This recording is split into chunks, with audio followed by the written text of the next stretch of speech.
पति है घर का राजा और पत्नी घर की रानी। पत्नी को क्या क्या कहा है? साम्राज्य। आशीर्वाद देते हैं ना, साम्राज्य भवो। पिता कहता है बेटी उस परिवार में जाकर के, ससुराल में जाकर के साम्राज्य बन जाना। वेद की भाषा में साम्राज्य। और कब बनती है साम्राज्य?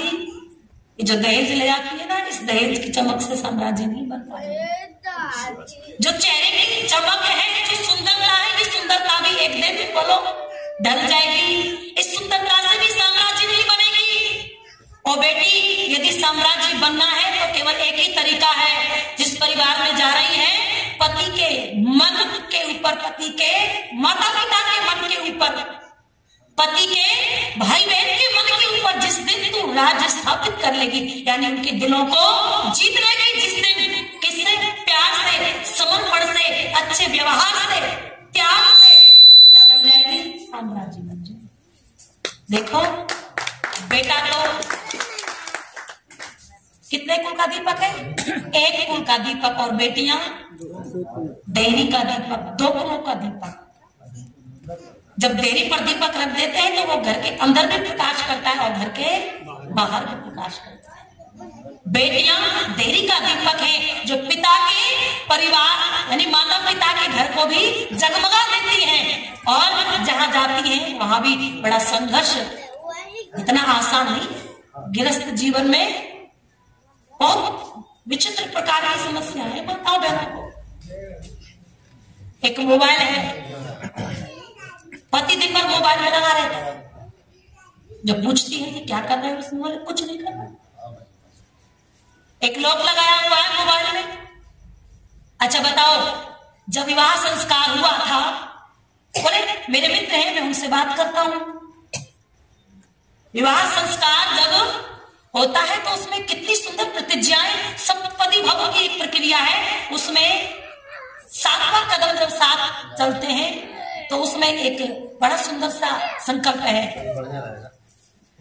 सखे सप्तपदी भव। हम दोनों कैसे रहेंगे? मित्र की भांति रहेंगे। और आज तक तो कोई भी, चाहे तेरा मित्र था चाहे मेरा मित्र था, वो दूसरे नंबर पर, तीसरे नंबर पर, चौथे नंबर पर, किंतु पहले नंबर पर पत्नी क्या होगी? मित्र। और पत्नी का क्या होगा? मित्र। हम मित्र की भांति रहेंगे, और मित्रों में बोलो ना कोई छोटा होता और ना कोई बड़ा होता। अच्छा, जब परिवार में बात आती है तो बोलो, पत्नी को कई बार ये कहकर के चुप कराया जाता है कि तू कौन है? तू कौन है? तू गृहिणी है घर की, अपनी मर्यादा में रहे। सिखाया जाता है कि नहीं सिखाया जाता? अपनी मर्यादा में रहे। मैं मोबाइल चलाऊं, 1 से बात करूं, 2 से बात करूं, 3 से बात करूं, चाहे मैं 5 से मिलने जाऊं, कहीं भी रात में देर से आऊं, ये तो पूछने वाली नहीं है, क्योंकि मैं घर का स्वामी हूं, मैं घर चलाता हूं, मैं पैसे ला करके देता हूं, कमाता हूं। अच्छा, तू पैसा कमाता है तो क्या तूने बहुत बड़ा कार्य कर दिया? वो भी तो दिन भर घर में लगी रहती है। अच्छा, वो लगी रहती है, इतना कार्य करती है। आप ये मत सोचना कि ये कैसी बात कर रही है, घर तोड़वाने की बात तो नहीं कर रही। एक देवी, एक जो स्त्री है घर में, इतना कार्य करती है सुबह से लेकर के शाम तक कि आप 5 नौकरानी रख लो, 5 नौकरानी को जितनी सैलरी आप दोगे ना महीने की, उतना के लिए काम करती कि नहीं करती?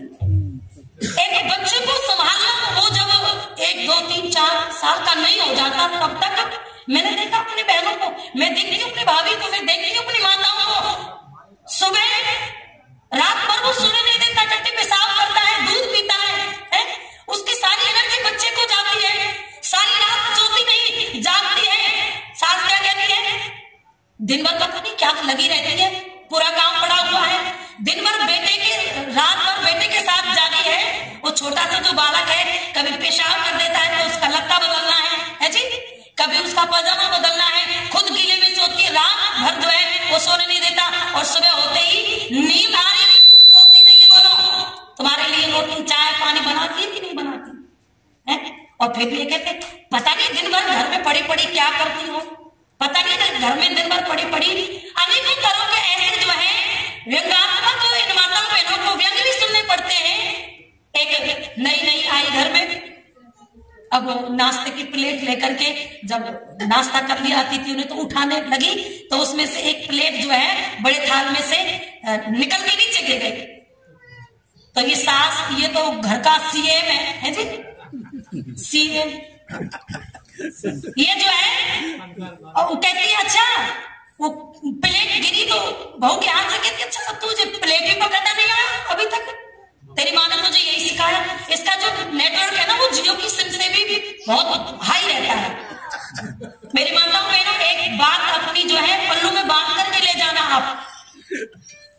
यदि बहू गलती करती है तुम्हारी तो उसको सुनाना कोई बात नहीं, किंतु उसके घर तक जाने की आवश्यकता नहीं है, क्योंकि जिन माता पिताओं ने अपने कलेजे को टुकड़े को बोलो तुम्हारे लिए दे दिया, और कोई भी माँ इस दुनिया में ऐसी नहीं है बेटी की कि वो अपने घर को बोलो अपनी बेटी के घर को बिगड़वाना चाहे, उसे गलत शिक्षा दे करके भेजे, तब वो बराबरी की बात करती है, तब वो हक की बात करती है। जब पानी बोलो घर से ऊपर हो जाता है, जब उसके साथ में जो है गलत व्यवहार किया जाता है, जब उस बहू को घर में बहू ही माना जाता है, बेटी नहीं माना जाता, तरह तरह की बातें बेटे ससुर जो है मिलकर के करते हैं और उसको पता भी नहीं चलती।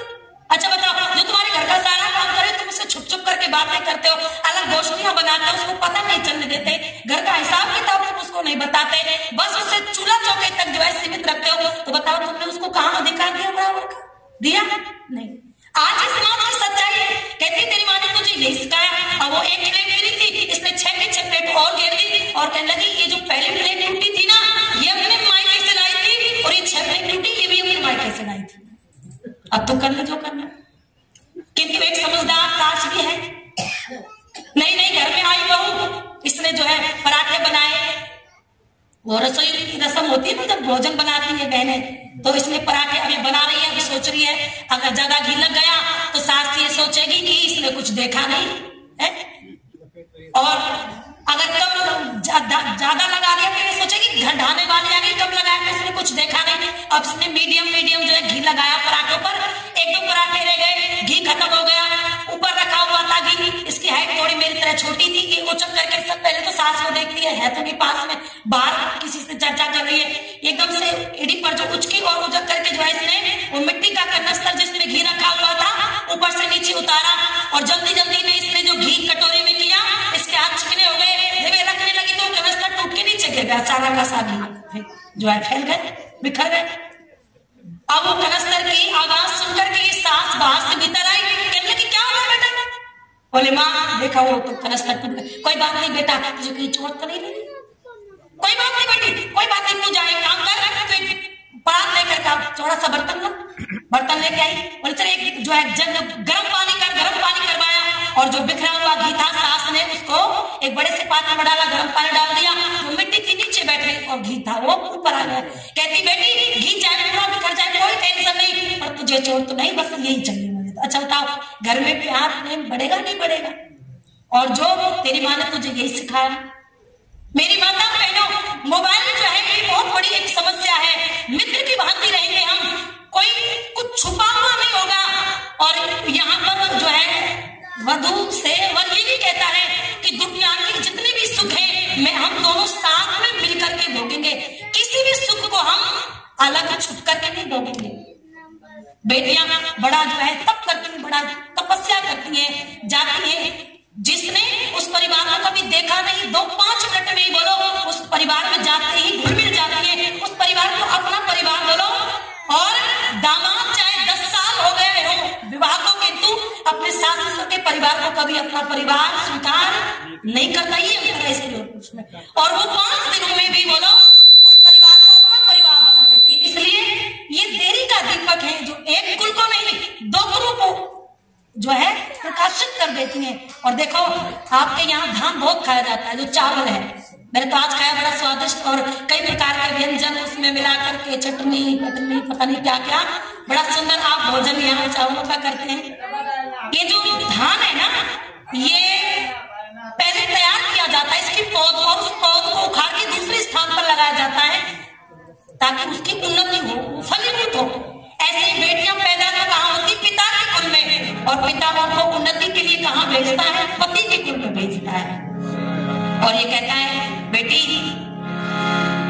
आज मैं तुझे इस परिवार से उखाड़ के कहाँ लगा रहा हूँ? पति के कुल में लगा रहा हूँ। भाई पीछे खड़ा होकर के धान की खीर आहुति बोलो यज्ञकुंड में, वो पीछे खड़ा होकर के बहन की अंजलि भरता है, ये कहता है बहन मैं परमपिता परमात्मा से प्रार्थना करता हूँ कि मुझे इतनी शक्ति सामर्थ्य दे कि जब भी तुम इस घर में आए। देखो भाई कहता है बहन आज तो जो विदा हो रही है ना वो पिता के घर से हो रही है, भाई के घर से नहीं हो रही। जैसे आज मैं तेरी हथेली को, मैं तेरी अंजलि को खीलों से लबाला भर रहा हूँ फूल, ऐसे ही जब तू इस परिवार में आए तीज त्योहार राखी पर, तो ईश्वर मुझे इतनी शक्ति दे बहन कि मैं तुझे उचित मान सम्मान दान दक्षिणा देकर के इस घर से क्या कर सकूं?